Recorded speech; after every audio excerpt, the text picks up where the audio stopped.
અરે દરજી, આમાં તારો કઈ વાત કે ગુનો નથી. હું પિતાજીને કહી અત્યારે તને છૂટો કરાવું છું.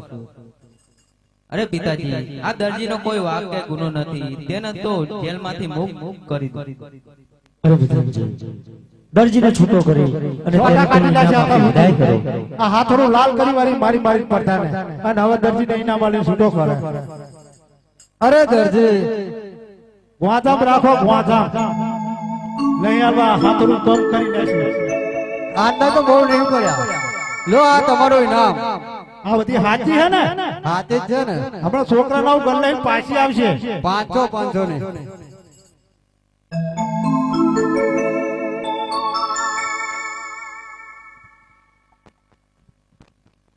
અરે પિતાજી, અત્યારે અમારે બગીચામાં ફરવા જવું છે, તો અમને રજા આપો.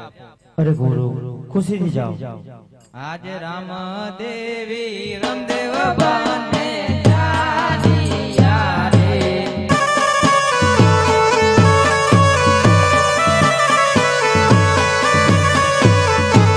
ચાલિયા બગીચા મોજા, રામદેવી રામદેવ બને ચાલિયા રે.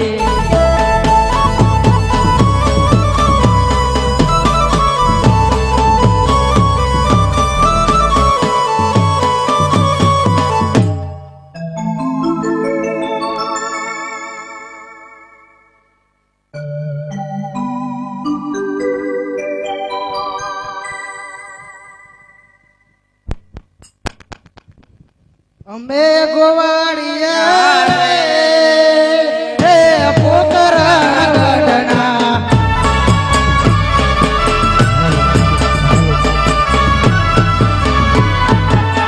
કે દીકરા રમવાને હાલ્યા ગોવાળિયા રે પોકરા ગઢના.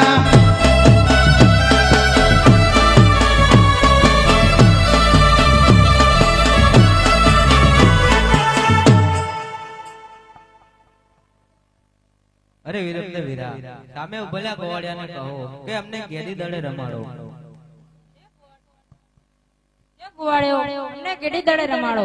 નહીં, અમે તમને ગીરી દળે નહીં રમાડી. નહીં ગોળો, અમને ગેડી દળે રમાડો. અમારી એક શરત મંજૂર હોય તો. કઈ સરસ? જો તમારા માતા પિતા દૂધવા પીવડાવવા આવે ત્યારે તમારે કહેવાનું કે સોનાનો દળુલો અને રૂપાની ગીલી. એટલે રામદેવભાઈ ગોળે એમ કહે છે કે તમારા માતા પિતા જયારે દૂધડા પાવા આવે એટલે એવી હટ મૂકવાની કે પેલા ગેડી દળો પછી દૂધડા. ચાલો.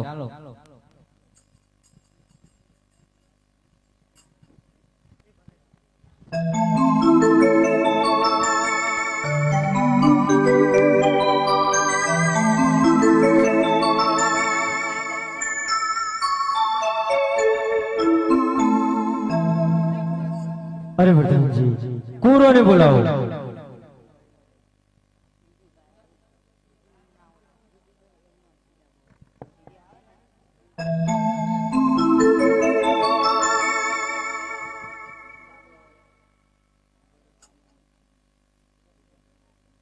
અરે ગુરુ, તમને દૂધ પીવા માટે બોલાવે છે.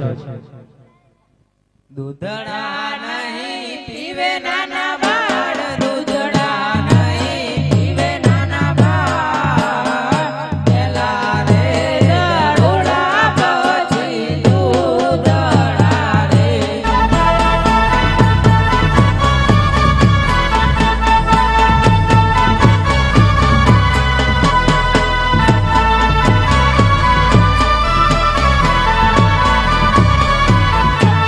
દૂધડા પીલો ને નાના નાના બાળ, દૂધડા પીલો ને નાના